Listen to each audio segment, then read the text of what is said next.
एका रिक्षावाल्याला स्टंट करणं चांगलंच महागात पडलेलं आहे। कारण नाशिकमध्ये एक रिक्षावाला जो आहे तो स्टंट करताना चा व्हिडिओ व्हायरल झालेला आहे। त्याची स्टंटबाजी व्हायरल झाली। गंगापूर रोड परिसरातील आसाराम बापू पुलावर एक रिक्षाचालक स्टंट करण्याचा प्रयत्न करत असताना त्याची रिक्षा पलटी झाली। यात रिक्षाचालक आणि त्याचा सहकारी किरकोळ जखमी झालेले आहेत। हा स्टंट या दोघांच्याही जीवावर देखील बेतू शकला असता। या भागात जवळच एक महाविद्यालय आहे। या पुलाजवळ नेहमीच विद्यार्थ्यांची मोठ्या प्रमाणावर वर्दळ पाहायला मिळते। त्यामुळे रोड रोमिओंचा नेहमीच या ठिकाणी धिंगाणा असतो। मात्र पोलीस याकडे दुर्लक्ष करत असल्यामुळे रोड रोमिओंचा त्रास नागरिकांना सहन करावा लागतो।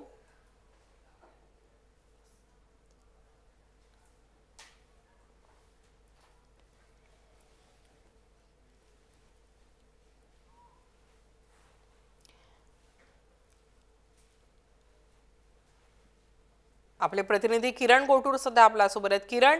किरण हा रिक्षावाला कशा प्रकारे स्टंट करतोय याची दृश्य व्हायरल झालेली आहेत।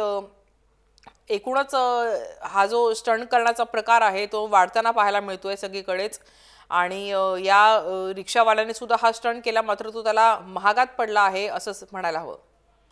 नक्कीच राजकमल, नाशिकच्या गंगापूर परिसरात आसाराम बापू पूल आहे त्या ठिकाणी अनेक वेळा जे रोड रोमी असतात किंवा रिक्षावाले असतात हे स्टंट करत असतात।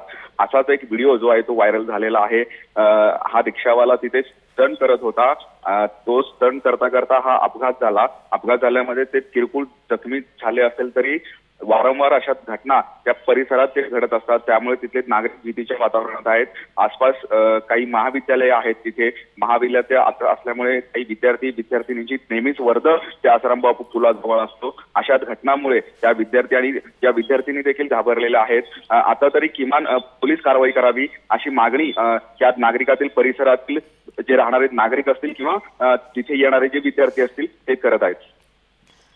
नक्कीच किरण, आता एकूणच पोलिसांच्या भूमिकेकडे सगळ्यांचं लक्ष लागून राहिलेलं आहे। कारण या स्टंटबाजीला आळा घालण्यासाठी पोलीस आता कशा प्रकारची पावलं उचलतायत हे बघणं उत्सुकाचं ठरणार आहे।